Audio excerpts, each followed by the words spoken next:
Welcome back. Welcome back. It is Sunday morning coffee talk. It's usually a 49er coffee talk. I got my good buddy David McNiner here.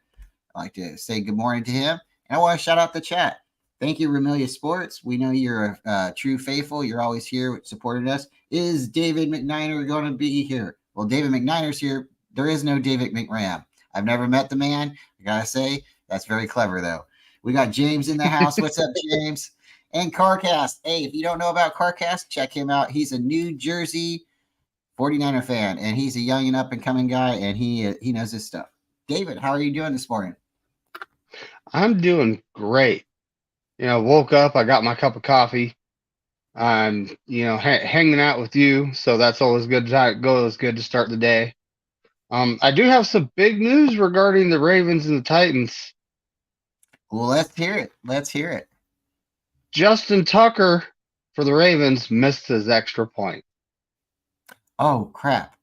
If anybody doesn't know and they don't recognize, this is a friendly kicker show. We are kicker friendly here. Kickers are people too. So Justin Tucker is one of the best kickers in the league. And wow, so he missed an extra point, you said? Yes, the current score is 18 Ravens, 3 Titans. 18-3. Okay. I mean, the Titans. Wow, I just didn't see that coming. Yeah.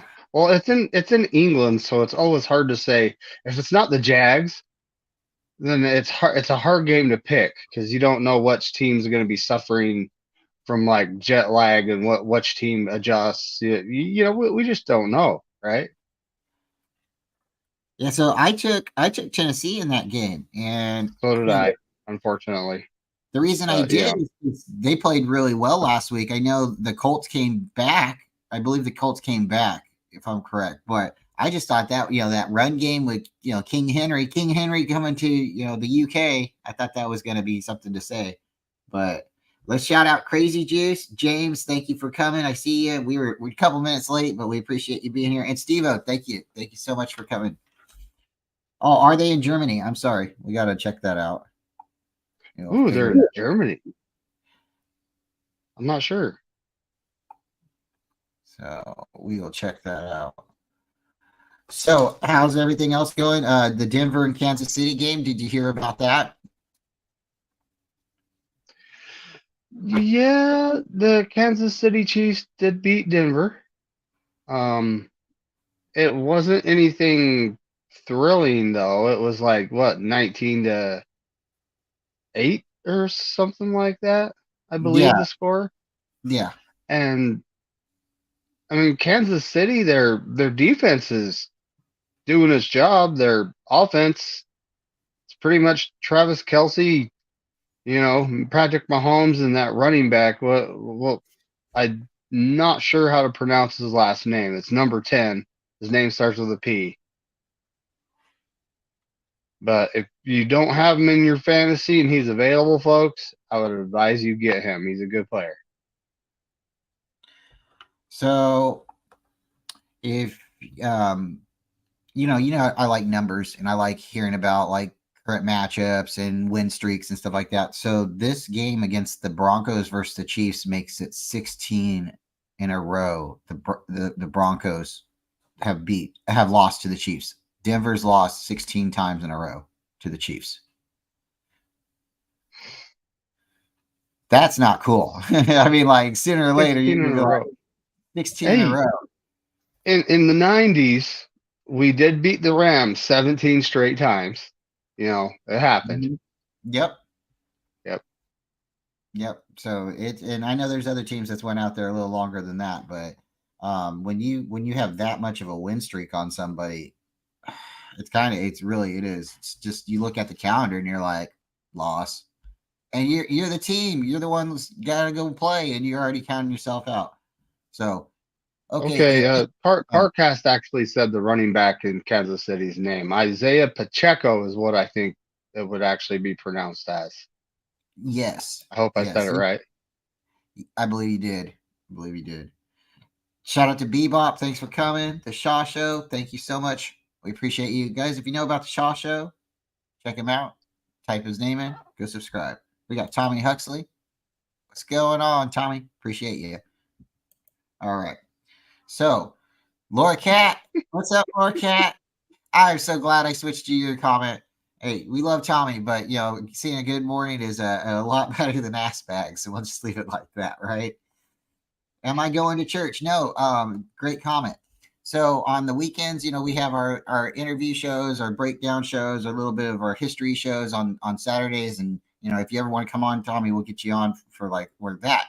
The Sunday shows, sometimes you'll see me like this, more and more. You'll start seeing me like this, giving more of a reporter image, more of a breakdown, more of a professional look. And sometimes, no pushing, but if you guys go back, you might recognize David in a cutoff jacket, but it might not be today. But give me a minute.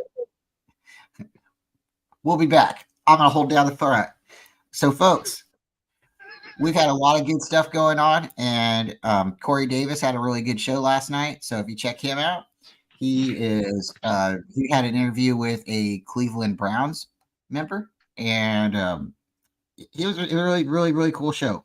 He's had him on before. His name is David Clark. I got Twin here. Hey, Twin. Just really appreciate you coming. We'll let you know what we're doing for today's show. We're going to run through the schedule real quick and give our best analysis of the game real quick. And we haven't really started yet. David's got something to come back and show everybody. But we were talking about the Denver Bronco and Kansas City Chief game. And did you know that the Broncos have lost 16 in a row now? That sounds about right. Since they beat us, right? Well, Denver versus KC. KC's beat Denver 16 in a row now. Oh, okay. Yeah, it's fun facts. Nice. David brought up the point that we had played the Rams back in the 90s. It was, I want to say, like 94 to 97 or somewhere in between there, 93 or somewhere. But we went on a 17-game winning streak. So that was fun. A lot of fun. Yeah, they were so hurt they had to move to St. Louis. That's true. I don't know, man. That was a good omen, though. I mean, they moved there, and then a couple of years they were Super Bowl champions. So I think they were better in St. Louis than they were in LA. LA. If you think about it, though, Brian, they moved to St. Louis within 5 years. They had a Super Bowl. They moved to LA again within 5 years. They had a Super Bowl. It's a little it's strange there, huh? Yeah, I'm just saying, like, however you want to, like, you can slice it in different ways, but I was a resident here when they were in St. Louis, and so I've been to a couple games whenever the 49ers play against the Rams. That's when I liked it because I was able to go to the games, but they were horrible here, and then they left. And then to win the Super Bowl just as quickly as everybody was thinking, they're like, the city of St. Louis, this is a very big thing over here when they left, far as just the politics and the stadium situation, that they were talking about. And for them to move here and Kroenke to go over there, man, you talk about it with so many angry people to not only go there with the team that they had, but to turn it around just that quick because they had a quick Super Bowl appearance, with that team as well. And the city was very sad, and they couldn't necessarily like root for them for real, because they were like the St. Louis Rams type of people, and not really the LA Rams type of people. So, just want to throw that out there. It was a weird space to be here during that time. It's weird when teams lose and lose their city or lose their home or move away, however you want to put it. It's really weird. The Raiders down in LA had a really big fan base, really, really massive fan base. And there's some gangs and stuff like that down there too. But just because you're a gang doesn't mean you're a Raider fan. But some fans were gang members, and there was a massive gang violence situation, however you want to say it, in LA. It's still to this day, maybe not as bad. But what I had heard is the Raiders wanted to move back to LA. And it was going to be the Rams and the Raiders. And then all of a sudden, San Diego wanted to move to LA. Well, okay. So if people don't know, LA used to have the Chargers. The Chargers moved to San Diego. They were there for a very, very long time. They should never have left. but they decided they wanted to leave. The stadium's big enough to house 3 teams, but they didn't want to have the Raiders down there. They said if the Raiders moved down there, it was going to overshadow the other 2 teams. I could literally see that happening. But they were also talking that they didn't want the Raiders and the Chargers to both be in the same division playing against each other, in the same stadium. That would be, and that makes sense too. So there was potential talk about the Chargers being moved into the NFC West and the Seahawks going back to the AFC West. But that didn't happen. But that's just, it's all fun and games, and it's neat to hear these thoughts and stuff. So, I've been breaking down these schedules and the rosters, and I've been really liking some of the history about the winning matches and our current overall record. So, like with the Cleveland Browns, and we'll get into this in a little bit, but if you go on some websites, it says we've only played 12. They've played 12 times. They've won 12 times. We've lost 8 times. So that's a total of 20 games.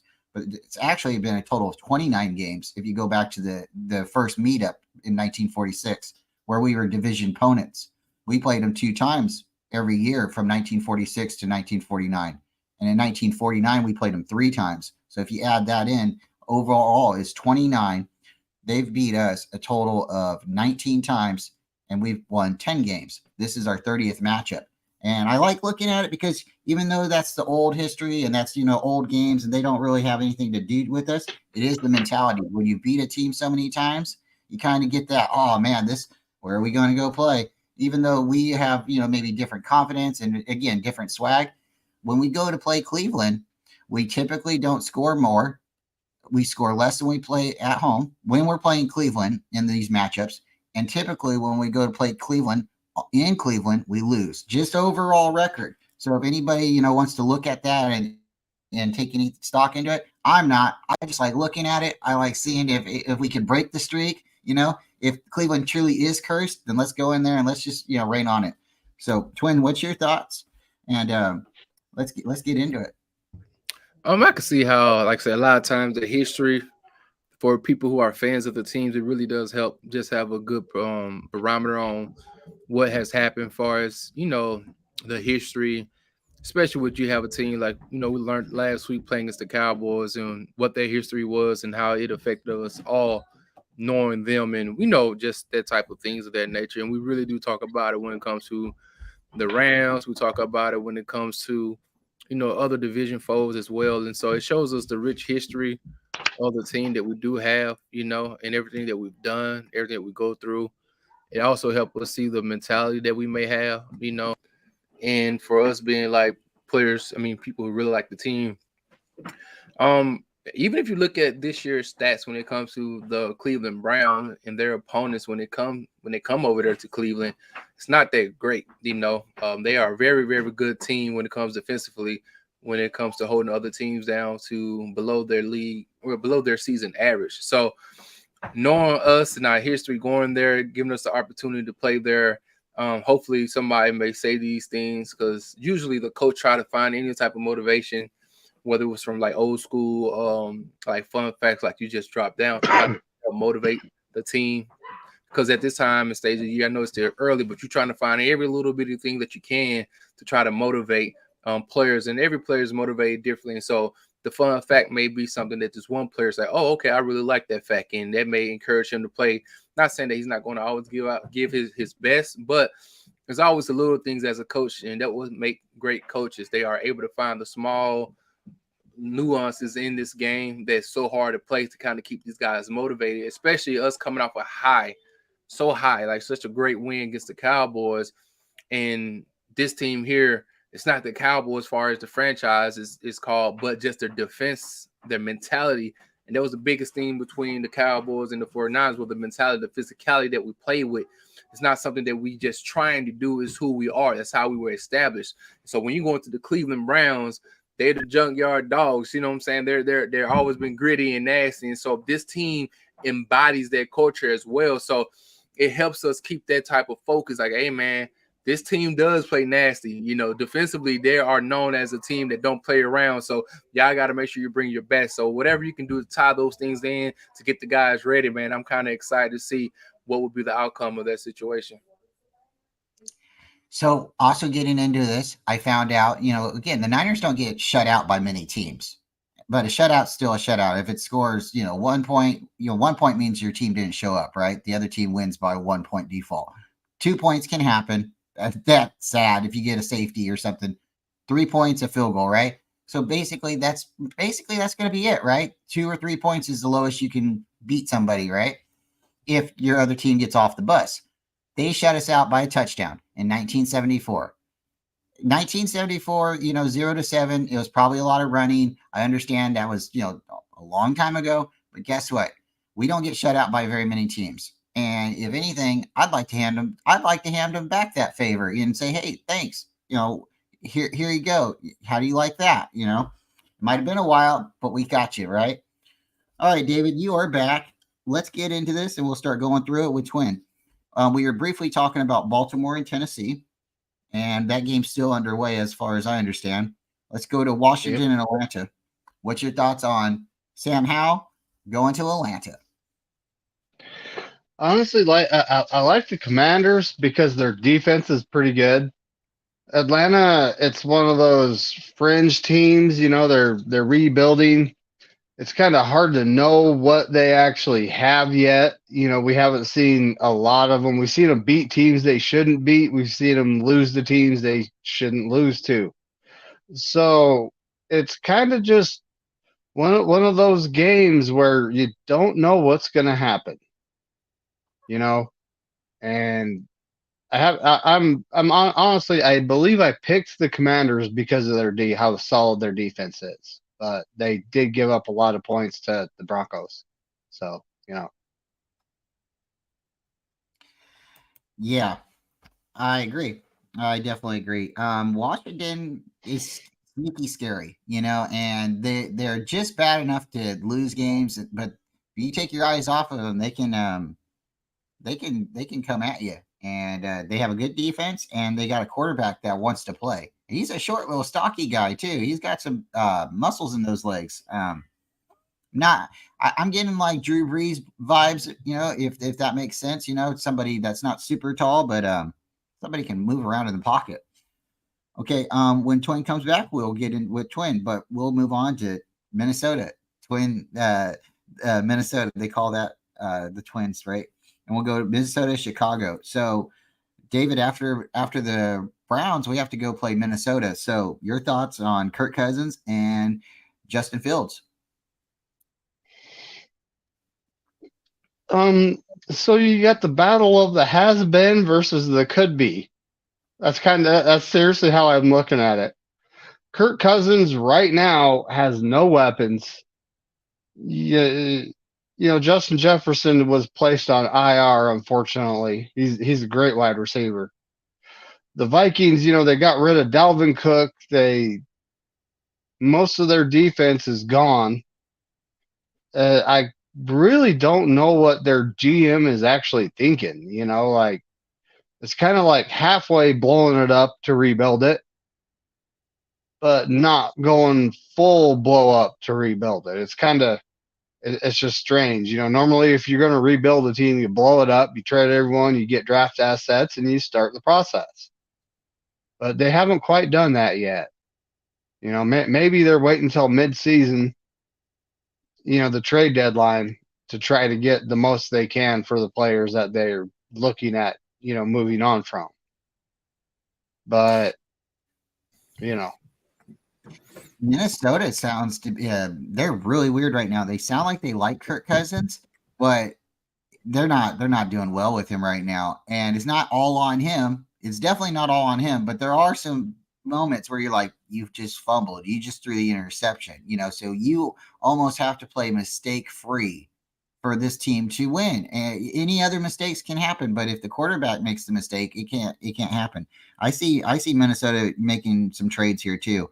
And I wouldn't be surprised to see Kirk Cousins traded away. I'd actually be happy to see him traded out of Minnesota, but I think Minnesota is going to be stubborn. As far as Chicago goes, I think Chicago's on their way to finishing the rebuild, getting to be a decent team. I just don't think their coaches are in the right situation. But if you remove their coaches, then you have to ultimately rebuild again.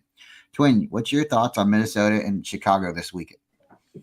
Man, I was getting close. I think right now with the injury of Justin Jefferson, again, him being one of the star players of that team, you see a lot of the defensive players that are being put on the market. None of them was really great, to be honest, to begin with. Some of the guys who are like the long tenure players, like the safety, number 22, a couple guys like the linebacker, not the linebacker, but the DN, like those guys are good. But at this stage with this team, you kind of right here at that point where while they still have some type of value, is it time for you to get rid of them? I think this team has peaked far as offensively. We've seen what they could do. But if you look at last year, that team was pretty much a touchdown away in every game from losing or winning. So I know they went to the playoffs, but they easily could have been a team that was a below 500 team, So this year we can see that a lot of games that they won last year isn't going in their favor. And then when your best player end up getting hurt, now you got to look at that whole roster and say, okay, what are we going to do? With Kirk Cousins and the money that he's probably going to be trying to ask for next year. Then you have the Justin Jefferson contract that's coming up. How are we going to build a team? Are we going to build a team around that one contract he has? Because I think nobody really offensively has a really big contract. And then are we just going to try to find a quarterback and start with our defense as well? Because the defense is very suspect too. So I believe people will be calling them, trying to see who can they get, who are they willing to release.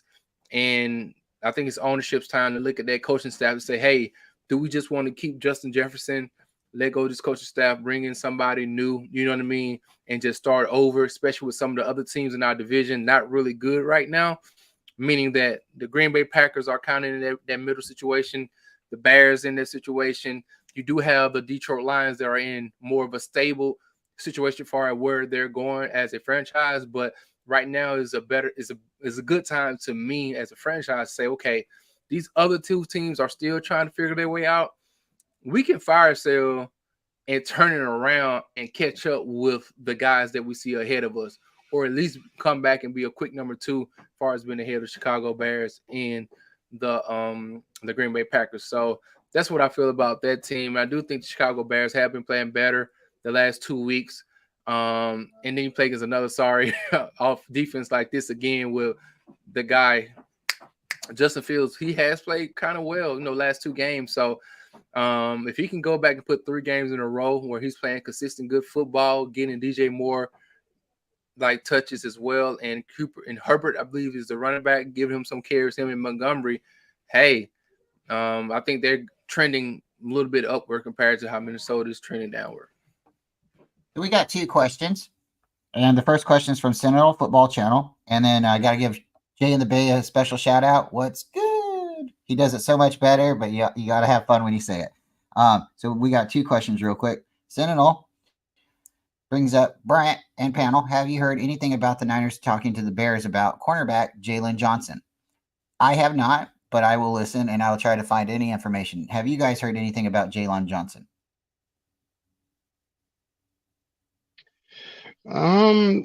There have been rumors that we were thinking about acquiring him, but at the same time, it's just a rumor. Okay. I don't put any stock into anything until something actually happens because, rumors fly around about us all the time. Okay. At this point, I haven't heard, so I'm going to definitely jump in it. I like listening to rumors. Sometimes they're true, especially when it's a good player. So Jay in the Bay has this question, and then we'll get back into it. What's good, fellas? Do you think Randy Gregory will make an impact today versus the Browns? I believe he might, but I don't think he's going to be playing a whole lot. So, what's your thoughts, David? And then we'll go to Twin. I think Randy Gregory might get 25-30% of the snaps a day, just kind of getting acclimated with his teammates and learning the system. But I'm excited to see him in our system because he's kind of like a Samsung FQ bomb, but a little bigger, and that's the type of guy we need on the other side. So we, currently having Drake Jackson, him, Bosa, Keelan Farrell, that ought to be we ought to be set at defensive end.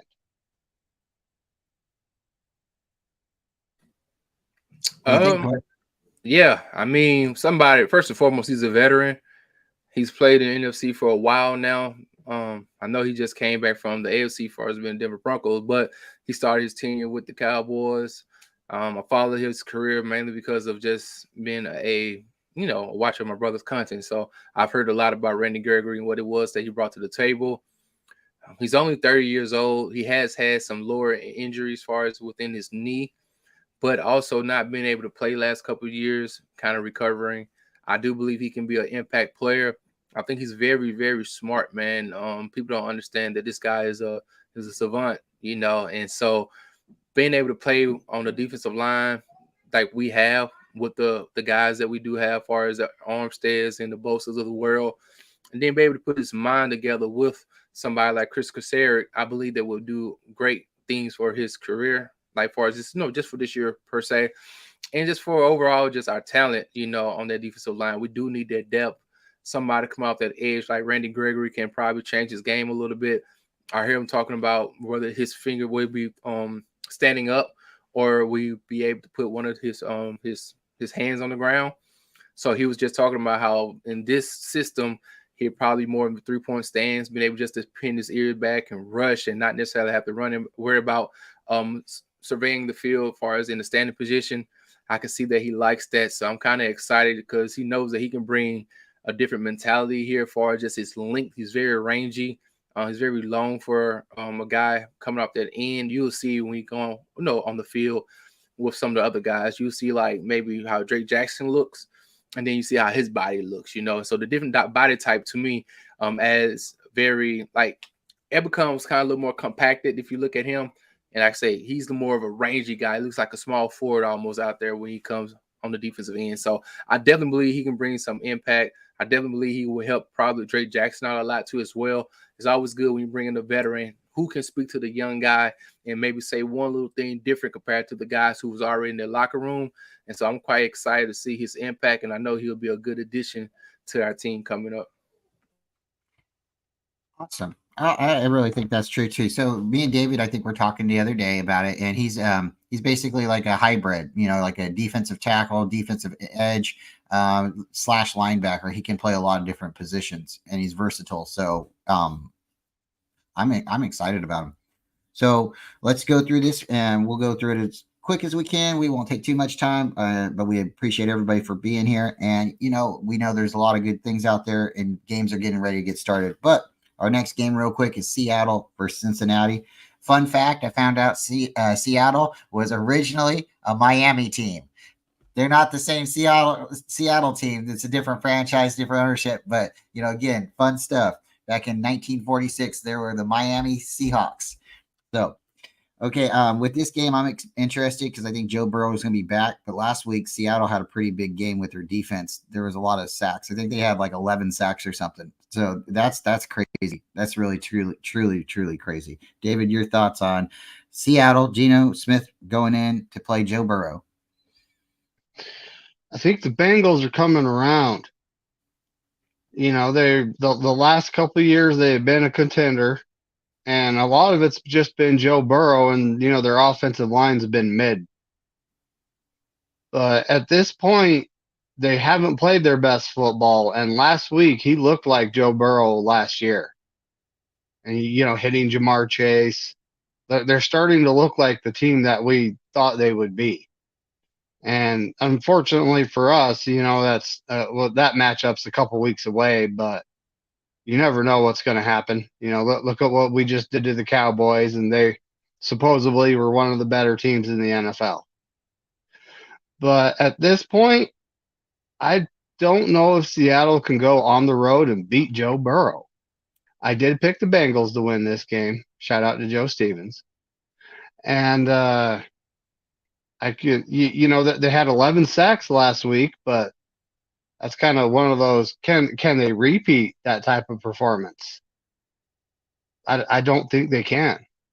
I think the Bengals are gonna beat the Seattle Seahawks, and move on with their season, giving us one more game up on the division too.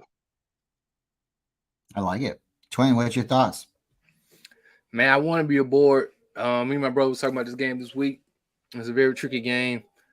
I don't trust the Bengals mainly because they have, to me, I still think they're finesse offensively. I don't think they commit to Joe Mixon enough to establish the running game. I believe he's a running back who can do more as far as in the running game and to alleviate some of that pressure from Joe Burrow. But it seems to me that they really want to put the whole team on his shoulders. And so coming off you're trying to go off the fact of I just have to throw the ball to be productive. And I do believe Seattle has some nice guys over there playing in the cornerback position, some rangy guys as well in the secondary and in the safeties, as you know. So I want the Bengals to win. Like McDonald said, hey, every time a Division 4 play, I want them to lose. You know, it just makes it better for us.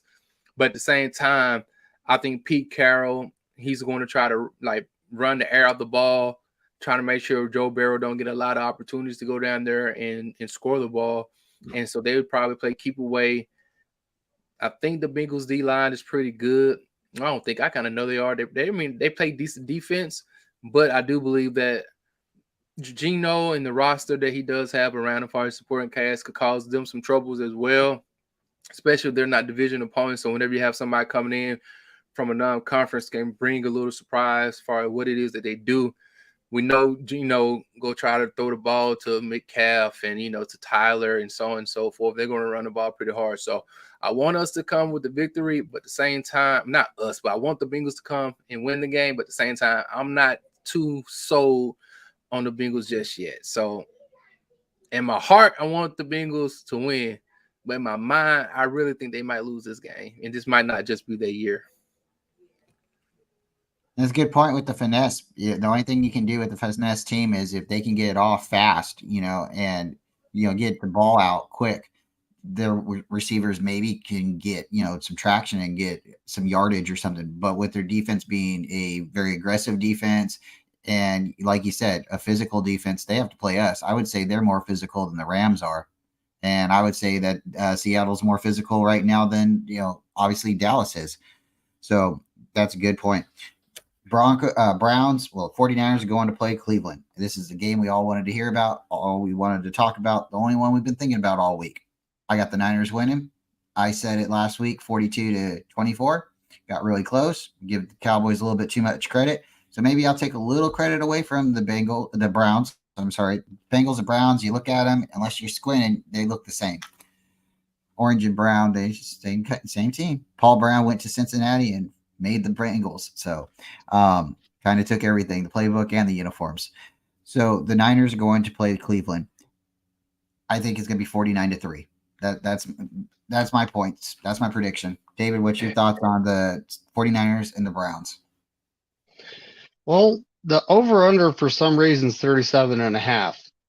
And my question to the people that in Vegas that actually make these numbers is, what are you guys thinking? You thinking we're going to score 34 points and they're going to score 3.5? It's kind of like there is no half a point. So I look at this like their defense is currently leading the league at 196.8 yards given up per game.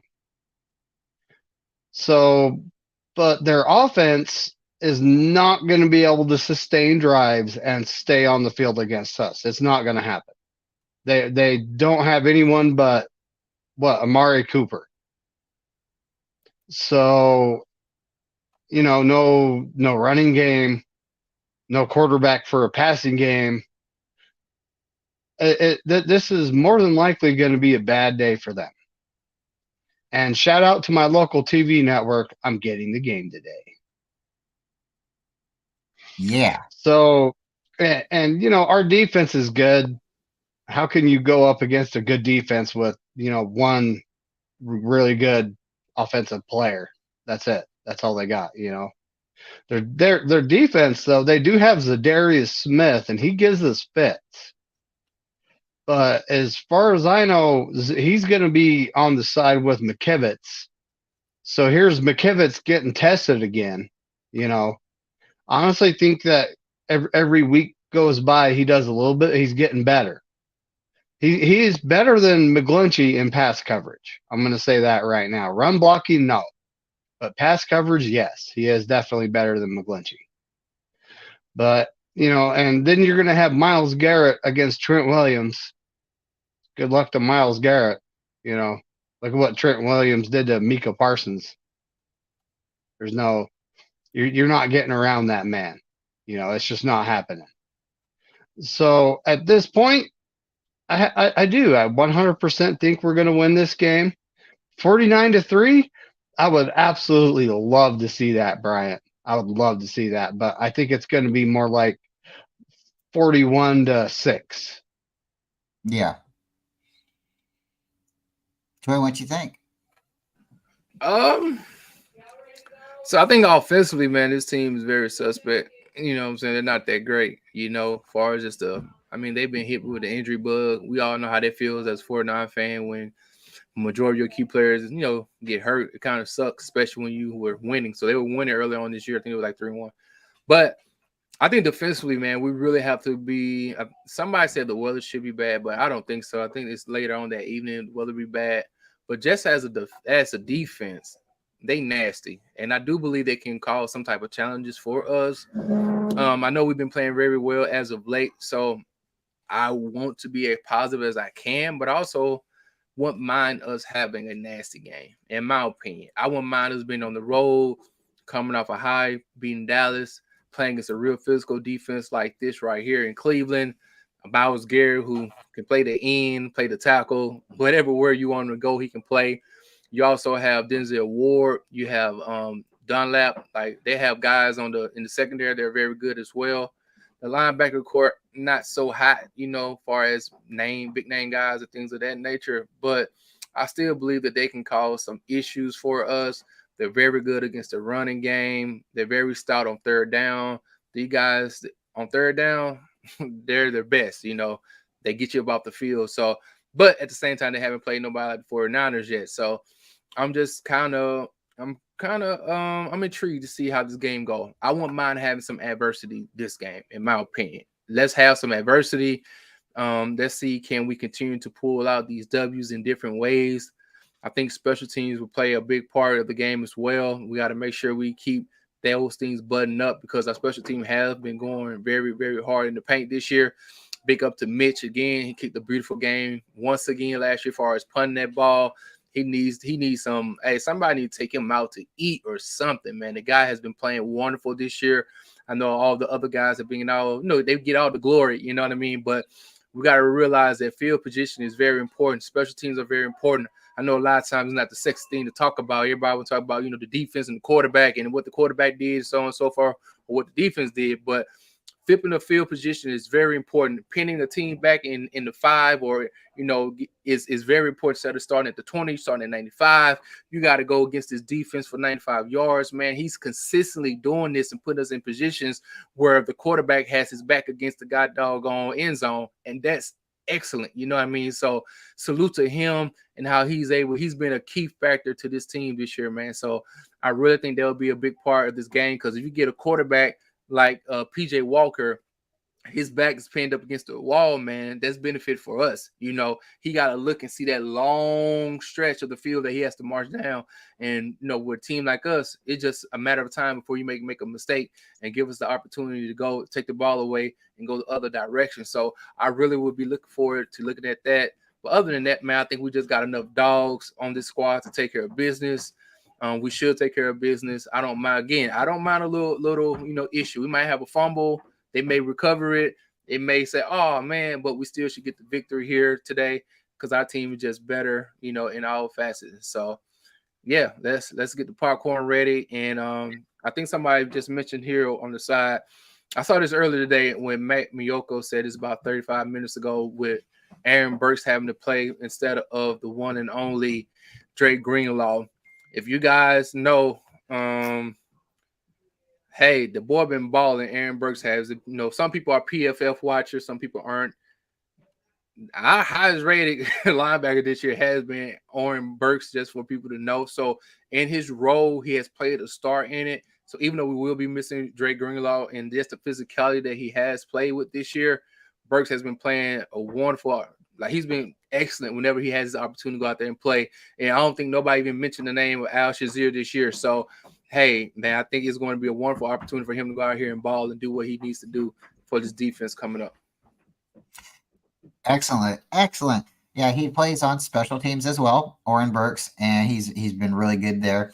And it's nice when you have a team like the 49ers. And sure, we've gotten mad. Some fans have gotten upset because of a third or fourth round pick being chosen on a specialty player. But when you do it and they have results like they are right now, then it works out. And when you steal players in the draft or get lucky and find diamonds in the 5th or the 7th round, who could be mad, right? So shout out to the Niners. And yeah, it's going to be a great game. Okay, Carolina and Miami. I got Miami winning this. Carolina hasn't won a game yet. I don't see them winning a game for a while. David, your thoughts? Carolina's in rebuild mode. Their QB, give the kid playing time. He could come around. He could be a cornerstone piece for their franchise. But at this point, Miami's built and ready to go. I could totally see them winning this game, and in a routing fashion. I don't think they're going to put up 70 points, though. I don't. I mean, that was kind of a fluke. No, not kind of. That was a fluke. That's like that hardly ever happens in the NFL. It's only happened a handful of times. Yep. Yeah, I don't see it happening either. Well, we can get back to 21-20 comes back. Detroit, Tampa Bay. I gotta say, I think we're split in this one. I'm taking Tampa Bay because they're home, and I think Tampa Bay makes a statement this game. Itchy 95. What's the score, buddy? But yeah. Yeah, let's check the score real quick. But yeah, what do you think with Detroit versus everybody against Tampa Bay this week? Is Baker Mayfield going to cook? Ooh, 18-13 right now. 18-13. Thank you, Sentinel. So all the Titans need is 2 more field goals. Yeah, they can do that. Oh, interception supposedly. I'm telling you, Mike Vrabel makes good adjustments as the game goes. He's a good head coach. Best head coach to come out of the Patriots, and he was never a coach up there. He was a player, folks. Baltimore's got the ball back. All right, so let you guys know what's going to go on. We're finishing the breakup of the schedule, our games today, and we're just running through them real quick. If you guys have questions or comments, you want to put them out there, we'll try to read them as much as possible. And we're just having fun. In a little while, Corey Davis, a good friend of the show, a good friend of probably everyone in the chat, is going to be going live. If you guys have an opportunity to pop in, maybe hit the like button, say good morning to him. Go Niners. He'll be streaming the game, of course, the game of the week, we like to say. So definitely check him out. All you type in is Corey Davis, Corey with a K. So there is a Corey with a C on YouTube. I found him. There is. So Corey with a K, folks. Yeah. So, okay, let's jump from Miami then. We'll go to we went to Tampa Bay. What would you get out of that? I'm thinking Tampa Bay again. And are you sticking with Detroit? Because I think we split on this one earlier. I picked the Lions because I honestly think they're more of a complete team. And when it comes to Jared Goff versus Baker Mayfield, I currently have to give Goff a very slight edge, Mm-hmm. But because I think he has the better offensive line in front of him. Yes. And maybe the better run game because Montgomery started the last couple of weeks. He's come around and learned the system and started putting up some numbers. Mm-hmm. So, and their defense is pretty good. I mean, Detroit's one of those kind of scary teams that we might actually face sometime in the playoffs. So you never know. Yeah, right? Detroit looking very, very formidable. What you think about Indy and Jacksonville? You know how I feel about Trevor Lawrence. Boy can win MVP off just his hair.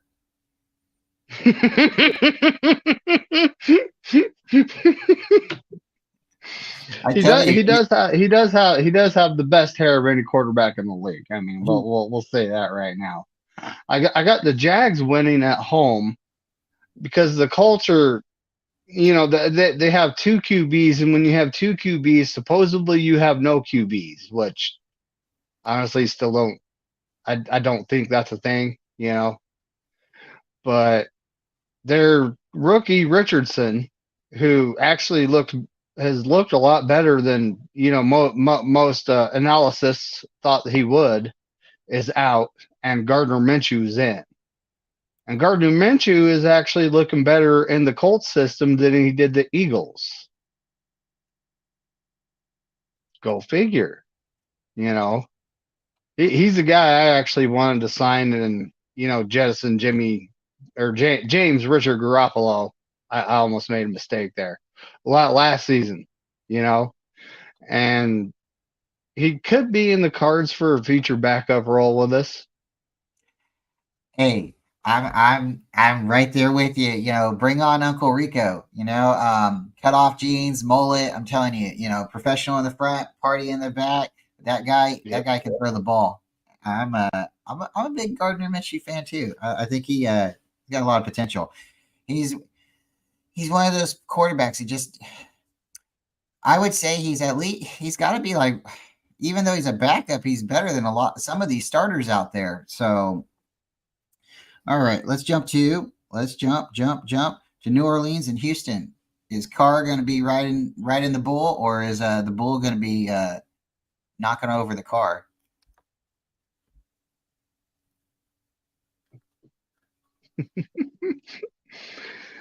Derek Carr's been playing pretty good. He's actually been playing really good. They just played the Patriots. I think they shut the Patriots out just last week. 34-0. People have been sleeping on the Saints. I think I've called the Saints a dark horse playoff team a couple times, and I think they could be making a run for the South. I think it's going to come down to them and to Tampa Bay for that crown. Falcons are going to make noise, but I think they're going to fizzle out here soon. So for New Orleans and Houston, I know Houston's got a really cool team. We all like them because they got our defensive coordinator as a head coach now, and Jimmy's over there, Jimmy Ward, that is, and their quarterback is young and he's doing okay. He's definitely making noise. So for me, again, I'm taking the veteran quarterback. I'm taking the Saints to come marching in, even though it's going to be a little bit of a distance for them to march from New Orleans to Houston, but I think they can make it. I think they're coming out with the W. David, what do you think? I picked the Saints.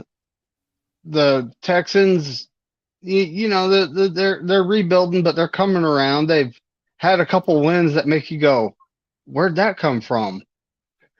But at the same time, they're all over the place. You don't know what they're going to do week to week. And the Saints with Derek Carr, that they do have a good wide receiver, Michael Thomas, although he's getting older. Their defense is always seems to be solid. So I picked the Saints to win at the Texans. It's not far away from New Orleans, so it's not like they have to travel across the country to play someone. So they might just jump on the bus and come rolling in like a high school team, huh? All right, yep, Saints go marching in. Yep.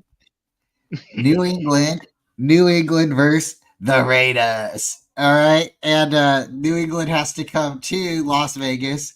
I imagine this is going to be a mighty fun game to watch. It's going to be Jimmy G versus his old coach, his new coach versus his old coach, right?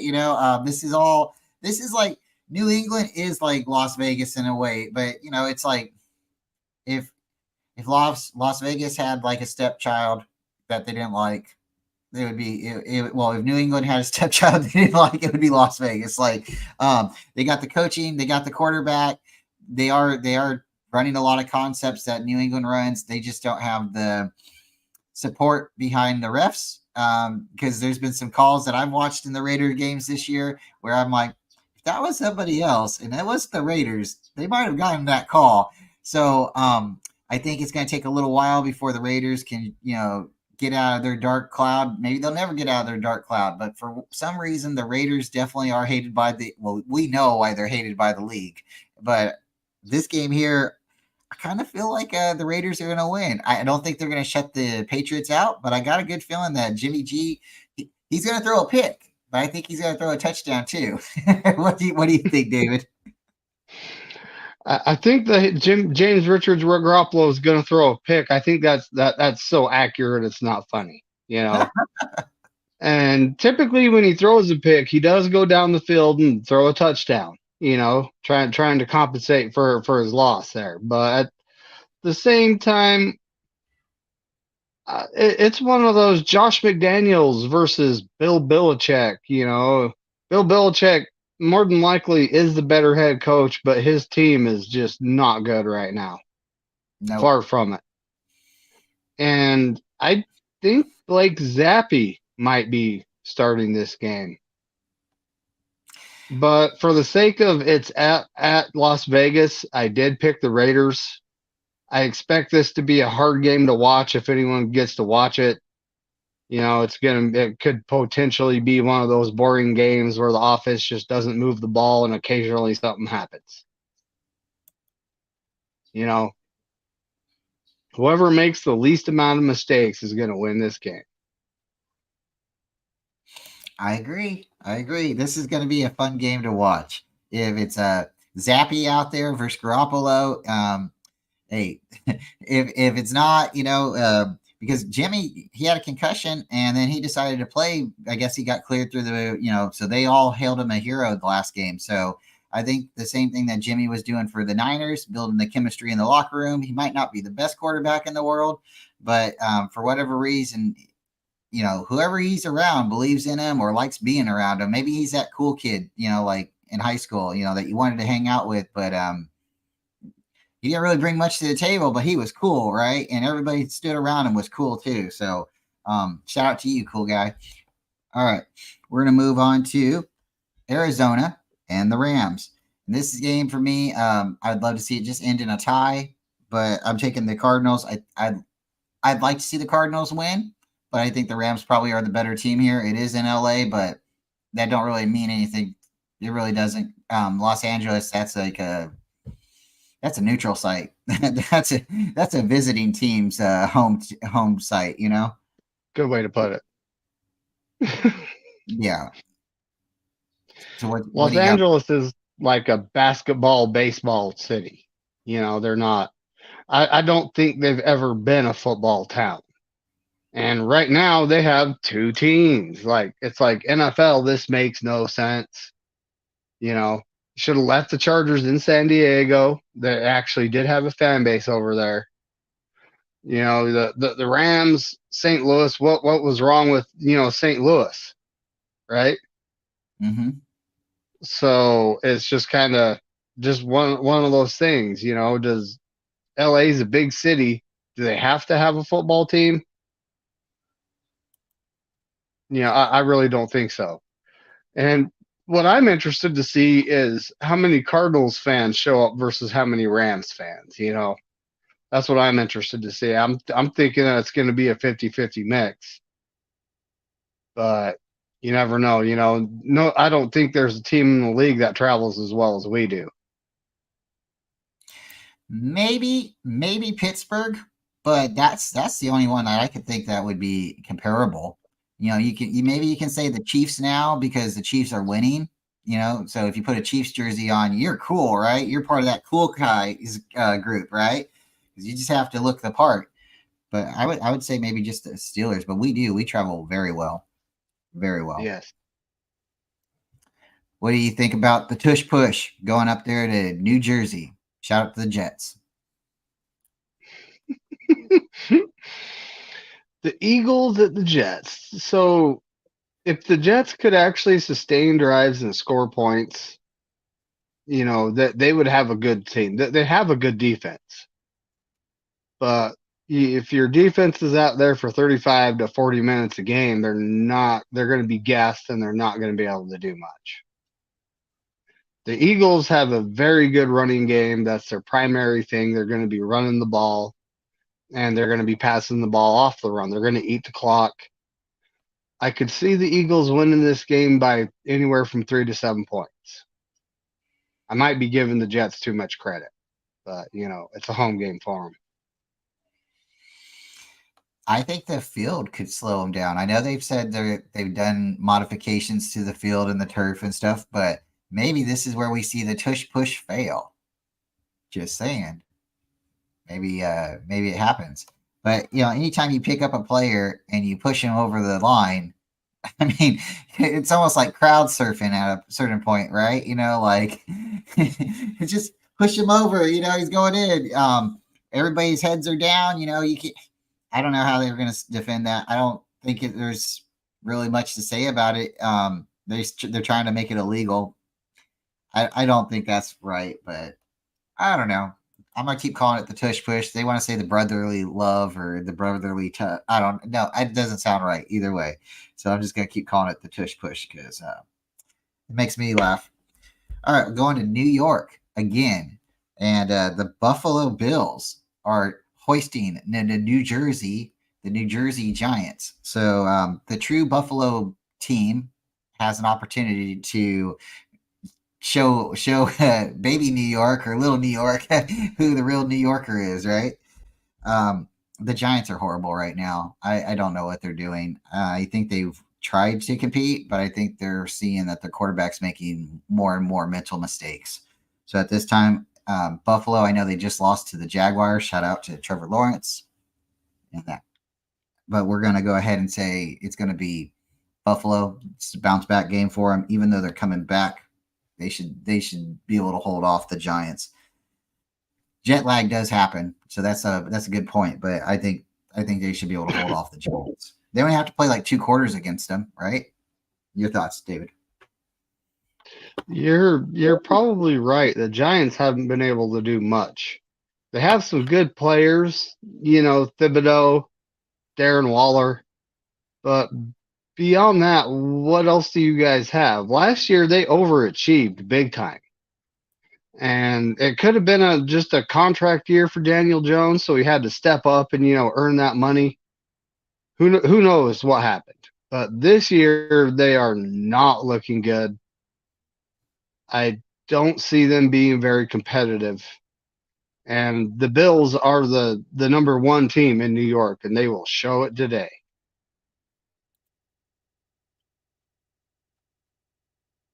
Ooh, Ravens put up a field goal. 21-13. Is that the score now, or is that Yep, that's the score now. Okay. Yep. Itchy says it's the brotherly shove. Riddy, thank you very much for coming. Let's see this quick W and split with no injuries. I agree. And then it'll be on to Minnesota. Okay. Bebop, agree. Wide right again, probably yellow. Crazy Juice. Yes, Tony, they have fans. They're all in St. Louis. Except the one.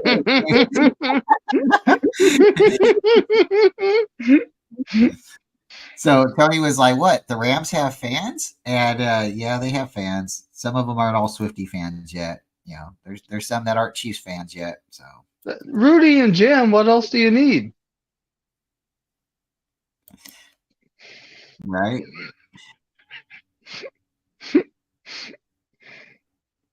We got 1 game to go, Bryant. All right, and guys. It's again at LA. And that makes me wonder, like, they have a game on Sunday and a game on Monday. So does their field crew have to work like overnight to change everything over from Rams to Chargers? Sharon is Karen. They share a stadium, right? Well, that's the funny part is they have similar colors, right? I think this was all strategically done. They have similar uniforms, like color schemes, and I mean, you look at their uniforms and their logos, you're like, is this like an internet company? It's gotten really weird in LA. So yes, this is an opportunity for the Chargers to play Monday Night Football right after the Rams played Sunday Night Football, and it's just I I guess you clean up the stadium that night, and then the next day you get to go back to work and clean it up again. So yeah, I just can't get it. I don't understand. Like, why would you want that much similar scheme and everything? Like, you look at the Lakers and the Clippers. The Lakers are purple and gold, right? The Clippers are red and white. You look at the Angels, depending on what year you're looking at the Angels, they're red, blue, and white. You know, the Dodgers are blue and white. I mean, there's clear, like you got a red and white team and a blue and white team. You know, like I don't just like you can totally see that's a different team out there. When you did have the Rams and the Raiders there, that was a black and silver team and a yellow and gold, or blue and gold, blue and white. You know, because the Rams, they change your red and yellow. They change their uniforms a lot. You don't know about the red and yellow. Let's show everybody. Maybe I still got the banner. I don't think I do. But yeah, the Rams used to be red and yellow. Oh, right here. So folks, I'm not crazy. That's the Rams. That's the Los Angeles Rams. Red and yellow. You're like, what is that? What is that? Wow. That's your Los Angeles Rams, ketchup and mustard. All right, so we got one more to go, and we've been talking about Dallas and the Chargers. Dallas got smacked pretty hard, and I would imagine this would be the game that they'd want to get right. But I think because we smacked them so hard, they're still thinking about us. I'm taking LA. I'm taking the Chargers. Go Bolts. I'm also taking the Chargers due to the fact that in the last 19, it could be 20 games. I could be selling us a little short. There is one team that has played us and won the next game, and that's the Steelers. That's it. The rest of the teams get beat up. Maybe mentally they're had. Who knows, right? But either way, when you play us, you don't just play us. You get destroyed during the game. I'm sorry. It's just what happens. We're a physical football team. We will test you. And at this point, the Cowboys going to LA. Again, shout out to the grounds crew at SoFi. Y'all got a lot of work to do, overnight.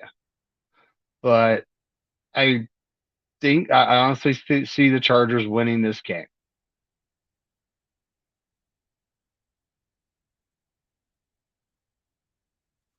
Trying to look at what happened during what happened over in overseas here.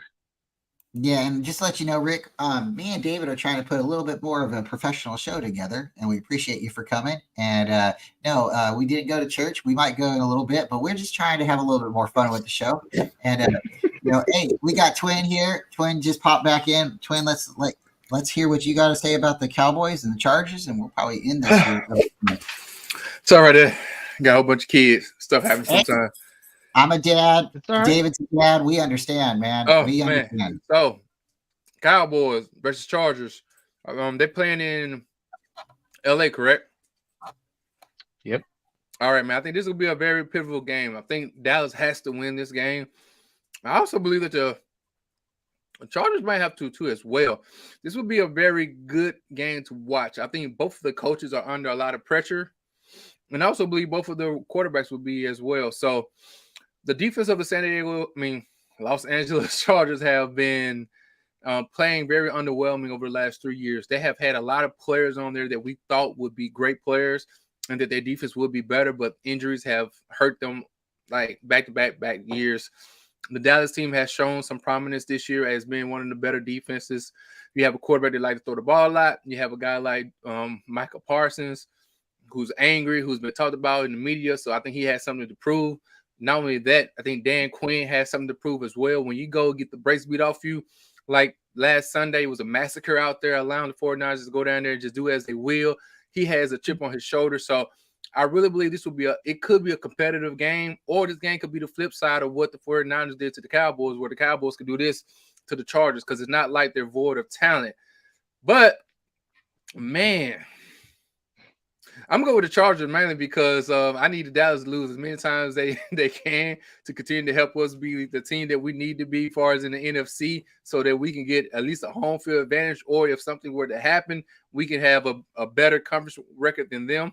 And so let's go Chargers. Let's say Justin Herbert may throw for like 315, 2 touchdowns, and the little guy may get a touchdown as well. So, yeah, let's go Chargers, man. Let's see what they can do.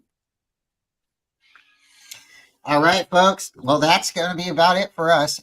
I have a channel. My name is Bryant Culp. You are here. That's where you are. Please like and subscribe. We got David McNiner. It's very easy to find his channel. He's here a lot with me. He's my co-host.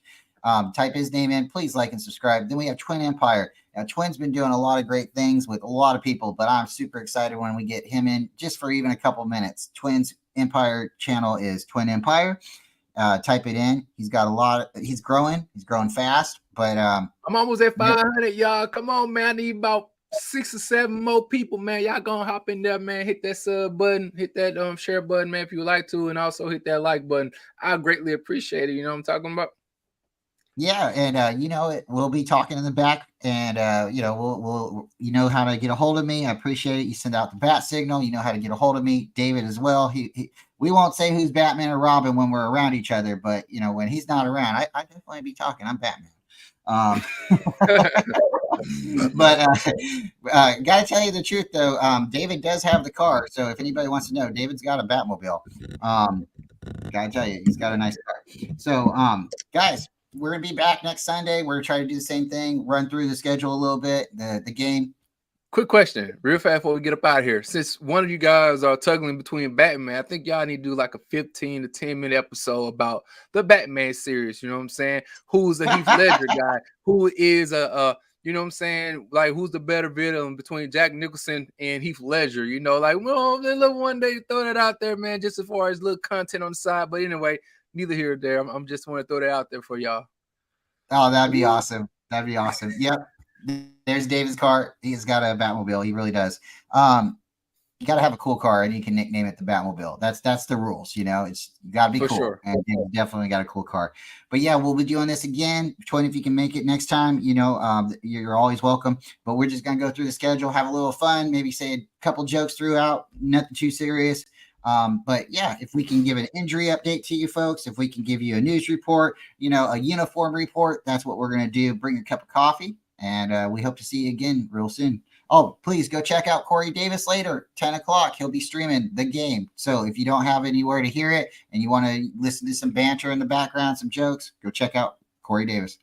People, we're out. We'll see you later. Thank you. Go Niners and F the Lions.